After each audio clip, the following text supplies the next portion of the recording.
Hello, people of Lockdownia. I thought I would entertain you this Halloween night with a very famous American poem from 1845, The Raven by Edgar Allan Poe. So, let's just get into it, shall we? Once upon a midnight dreary, while I pondered, weak and weary, over many a quaint and curious volume of forgotten lore, while I nodded, nearly napping, suddenly there came a tapping, as if some one gently rapping at my chamber door. "'Tis some visitor," I muttered, tapping at my chamber door.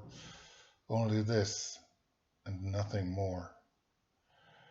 Ah, distinctly I remember it was in the bleak December, and around each separate dying ember wrought its ghost upon the floor. Eagerly I wished the morrow, vainly I had sought to borrow from my books surcease of sorrow, sorrow, for the lost Lenore, for the rare and radiant maiden whom the angels name Lenore, nameless here for evermore. And the silken, sad, uncertain rustling of each purple curtain thrilled me, filled me with fantastic terrors never felt before, so that now to still the beating of my heart I stood repeating, "'Tis some visitor entreating entrance at my chamber door, some late visitor entreating entrance at my chamber door. That is it, and that it is, and nothing more." Presently my soul grew stronger. Hesitating then no longer, "Sir," said I, "or madam, truly your forgiveness I implore, but the fact it is I am napping, and so gently you came rapping, and so faintly you came tapping at my chamber door, that I scarce was sure I heard you, and I opened wide the door. Darkness there, and nothing more." Deep into that darkness peering, long I stood there wondering, fearing, doubting, dreaming dreams no mortal ever dared to dream before. But the silence was unbroken, and the stillness gave no token, and the only word there spoken was the whispered word, "Lenore?" I whispered, and an echo murmured back the word, "Lenore?" Merely this, and nothing more. Back into the chamber turning, all my soul within me burning, soon again I heard a tapping somewhere louder than before. "Surely," said I, "surely that is something at my window lattice. Let me see then what thereat is, and this mystery explore. Let my heart be still a moment, and this mystery explore. 'Tis the wind, and nothing more." Open here I flung the shutter, when, with many a flirt and flutter, in there stepped a stately raven of the saintly days of yore. Not the least obeisant made he, not a minute dropped or stayed he, but with mien of lord or lady perched above my chamber door, perched upon a bust of Pallas just above my chamber door, perched and sat, and nothing more. Then this ebony bird beguiling my sad fancy into smiling, by the grave and stern decorum of the countenance it wore, though my chest be shorn, though my crest be shorn and shaven, thou, I said, art sure no craven, ghastly grim at ancient raving, wandering from the nightly shore. Tell me what thy lordly name is on the night Plutonian shore. Quoth the raven, "Nevermore." Much I marvelled this ungainly fowl to hear discourse so plainly, though its answer little meaning, little relevancy bore.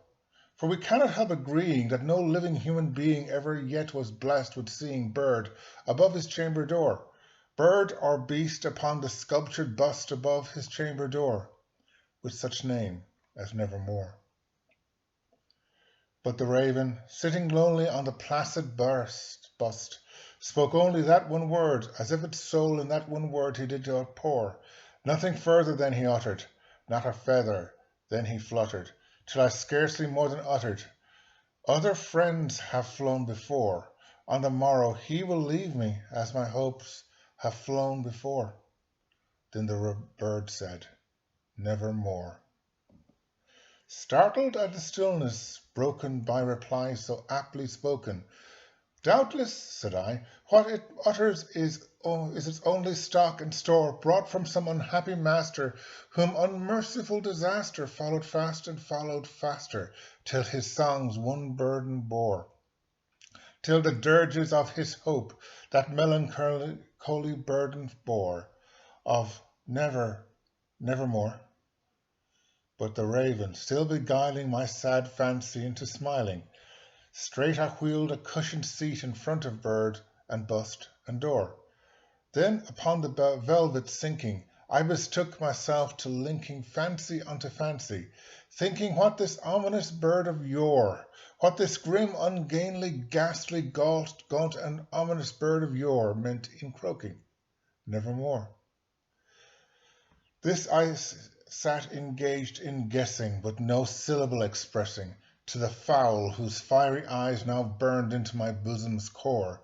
This and more I sat divining, with my head at ease reclining, on the cushion's velvet lining that the lamplight gloated o'er. But whose velvet violet lining with the lamplight gloating o'er she shall press? Nevermore. Then methought the air grew denser, perfumed in from an unseen censer, swung by seraphim whose footfalls tinkled on the buffeted floor. Wretch, I cried, thy God hath lent thee, by these angels he hath sent thee, respite and nepenthe from thy memories of Lenore. Quaff, oh quaff this kind repenthe, and forget this lost Lenore.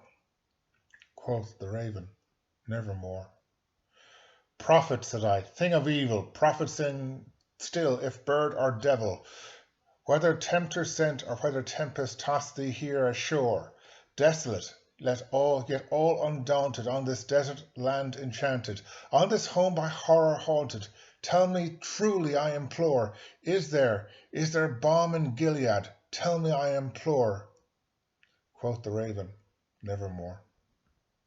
Prophet, said I, thing of evil, prophet still, if bird or devil, by that heaven that bends above us, by that God we both adore, tell this soul with sorrow laden if, within the ancient Aidenn, it shall clasp a sainted maiden whom the angels name Lenore, clasp a rare and radiant maiden whom the angels name Lenore.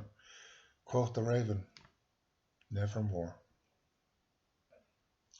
Be that word or sign in parting, bird or fiend, I shrieked, upstarting. Get thee back into the tempest and the night's Plutonian shore. Leave no black plume as a token, if that lie thy soul hath spoken. Leave my loneliness unbroken. Quit the bust above my door. Take thy beak from out my heart, and take thy form off from my door. Quoth the raven, nevermore. And the raven, never flitting, still is sitting on the pallid bust of Pallas above my chamber door, and his eyes have all the seeming of a demon's that is dreaming, and a lamplight o'er him streaming throws his shadow on the floor, and my soul from out that shadow that lies floating on the door shall be lifted nevermore.